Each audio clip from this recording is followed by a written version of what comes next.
हाथ काट कर रख दूंगा ये नाम समझ आ जाए तो। कितनी दिक्कत होगी पता है राम समझ आ जाए तो। भाई राम राम तो कह लोगे, पर राम सा दुख भी सहना होगा। पहली चुनौती ये होगी कि मर्यादा में रहना होगा। और मर्यादा में रहना मतलब कुछ खास नहीं कर जाना है, बस त्याग को गले लगाना है और अहंकार जलाना है। अब अपने राम लला के खातिर इतना ना कर पाओगे, और शबरी का जूठा खाओगे तो पुरुषोत्तम कहलाओगे। काम क्रोध के भीतर रहकर तुमको शीतल बनना होगा। बुद्ध भी जिसकी इच्छाओं में बैठे वैसा पीपल बनना होगा ये सब कुछ, और वो भी शून्य में रहकर प्यारे। तभी तुमको पता चलेगा कि कितने अद्भुत राम हमारे। सोच रहे हो कौन हूं मैं? चलो बता ही देता हूं। तुमने ही तो नाम दिया था मैं पागल कहलाता हूं। नया नया हूं यहाँ पे तो ना पहले किसी को देखा है। वैसे तो हूं त्रेता से, मुझे कृष्ण किसी ने कलयुग भेजा है। भाई बात वहां तक फैल गई है कि यहाँ कुछ तो मंगल होने को है, कि भरत से भारत हुए राज में सुना है राम जी आने को है। बड़े भाग्यशाली हो तुम सब। नहीं, वहां पे सब यही कहते हैं कि हम तो राम राज्य में रहते थे पर इन सब में राम रहते हैं।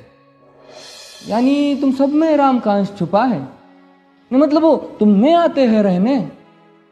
सच है या फिर गलत खबर? अगर सच्ची है तो क्या कहने। तो सबको राम पता ही होगा, घर के बड़ों ने बताया होगा। तो बताओ फिर कि क्या है राम। बताओ फिर कि क्या है राम। बताओ। अरे पता है तुमको क्या है राम? या बस हाथ धनुष तरकश में बांध, या वन में जिन्होंने किया गुजारा, या फिर कैसे रावण मारा लक्ष्मण जिनको कहते भैया, जिनकी पत्नी सीता मैया। फिर ये तो हो गई वही कहानी, एक था राजा एक थी रानी। क्या सच में तुमको राम पता है, या वो भी आकर हम बताए? बड़े दिनों से हूं यहां पर, सब कुछ देख रहा हूं कब से। प्रभु से मिलने आया था मैं, उन्हें छोड़कर मिला हूं सबसे। एक बात कहूं अगर बुरा ना मानो, नहीं तुम तुरंत ही क्रोधित हो जाते हो। पूरी बात तो सुनते भी नहीं, सीधे घर पर आ जाते हो। ये तुम लोगों के नाम जपो में पहले सा आराम नहीं। ये तुम लोगों के नाम जपो में पहले सा आराम नहीं। इस जबरदस्ती के जय श्री राम में सब कुछ है, बस राम नहीं। ये राजनीति का दाया बाया जितना मर्जी खेलो तुम। दाया बाया, अरे दाया बाया, ये तुम्हारी वर्तमान प्रादेशिक भाषा में क्या कहते हो उसे? हाँ वो लेफ्ट एंड राइट। ये राजनीति का दाया बाया जितना मर्जी खेलो तुम चेतावनी को, लेकिन मेरी अपने जहन में डालो तुम। निजी स्वार्थ के खातिर अगर कोई राम नाम को गाता हो तो खबरदार अगर जुर्रत की और मेरे राम को बांटा तो।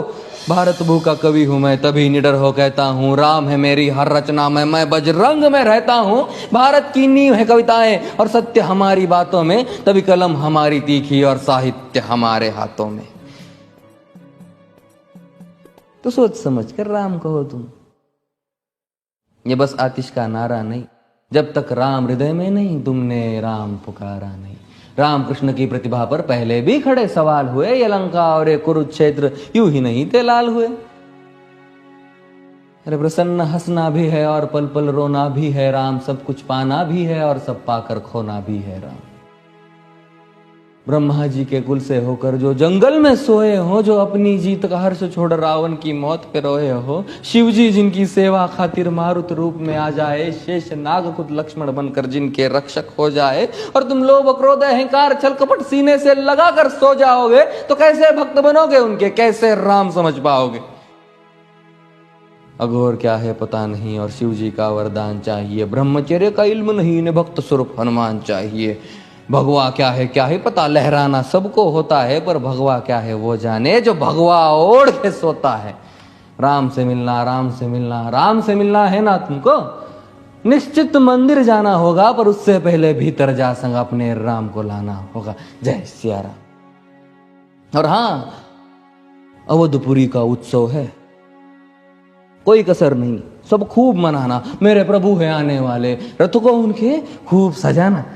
वो द्वापर में कोई राह तक है, मुझे उनको लेने जाना है। चलिए तो फिर मिलते हैं, हमें भी अयोध्या आना है। जय सिया राम। फिर से